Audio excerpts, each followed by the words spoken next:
നാട്ടുകാർക്ക് മുന്നിലിട്ട് സ്വന്തം അമ്മയെ അതിക്രൂരമായി കൊലപ്പെടുത്തിയ മകൻ.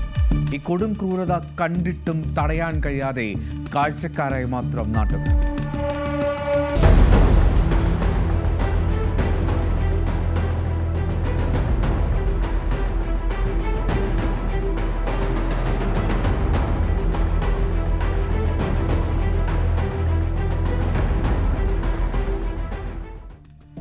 ഉത്തർപ്രദേശിലെ ധോൽപൂർ ജില്ലയിലെ ചമ്പൽ നദിയുടെ തീരത്തുള്ള ബസായി ഖ്യാരാം എന്ന ഗ്രാമം രാജഗേദ പോലീസ് സ്റ്റേഷൻ പരിധിയിലാണ് ഇത്.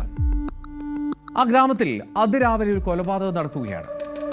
അതങ്ങനെ വെറുമൊരു കൊലപാതകമെന്ന് പറഞ്ഞാൽ പോരാ, അതിക്രൂരമായിട്ടുള്ളൊരു കൊലപാതകമാണ്. സ്വന്തം മകന്റെ കൈകൊണ്ട് ഒരമ്മ കൊല്ലപ്പെടുകയാണ്. എന്നാലോചിച്ച് നോക്കിയാൽ ഒരമ്മയും ഒരിക്കൽ പോലും ആഗ്രഹിക്കാത്ത ഒരു മരണം. ബസായി ഗ്രാമത്തിലെ സോൺ ദേവി എന്നാണ് ആ സ്ത്രീയുടെ പേര്.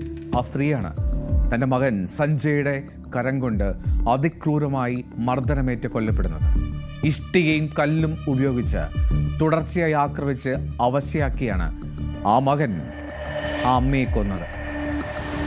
അതിശയിപ്പിക്കുന്ന കാര്യം, ആ അമ്മ ക്രൂരമായി കൊല്ലപ്പെടുന്നത് അവിടുത്തെ നാട്ടുകാർ നേരിൽ കണ്ടു എന്നുള്ളതാണ്. അവർക്ക് കാഴ്ചക്കാരായി നിൽക്കാൻ മാത്രമാണ് കഴിഞ്ഞത്.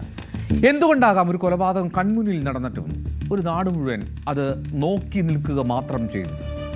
എന്തുകൊണ്ടായിരിക്കാം മകനെ ഒന്ന് പിടിച്ചു മാറ്റാൻ പോലും ആരും തയ്യാറാകാതെ വന്നത്? പോലീസ് പറയുന്നത് രാവിലെ 6:00 ഈ സംഭവം ആ ഗ്രാമത്തിൽ നടക്കുന്നത്. മാരകമായി പരിക്കേറ്റാണ് സോനം ദേവിയുടെ മരണം. ആ മരണത്തിൽ എല്ലാവരും കാഴ്ചക്കാരെ നിന്നു. അതിനൊരു കാരണമുണ്ട്, പോലീസ് പറയും.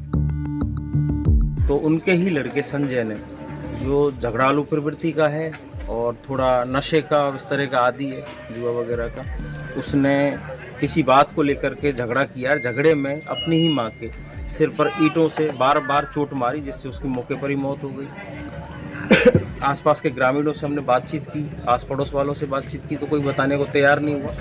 और उसके बाद अपने सूत्रों से पता लगाया तो मालूम चला कि महिला दूसरे घर पर रहती है, जो उस बच्चे की वजह से यहाँ उससे आई थी।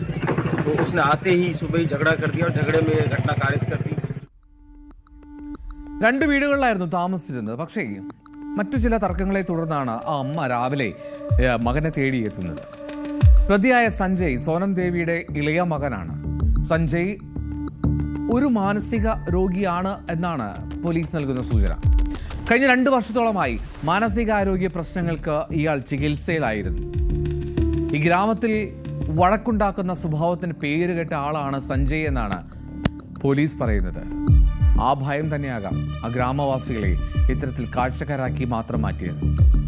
ഏതായാലും സഞ്ജയെ ഇങ്ങനെയൊരു കുറ്റകൃത്യത്തിലേക്ക് നയിച്ച സാഹചര്യങ്ങൾ പോലീസ് അന്വേഷിച്ചു വരികയാണ്.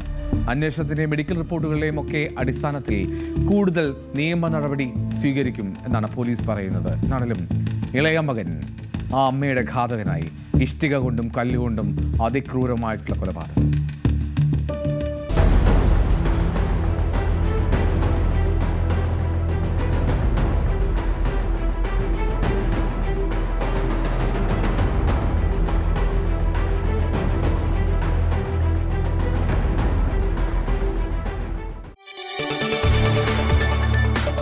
കൂടുതൽ വാർത്തകൾക്ക് news 18 Keralam YouTube channel subscribe ചെയ്യുക.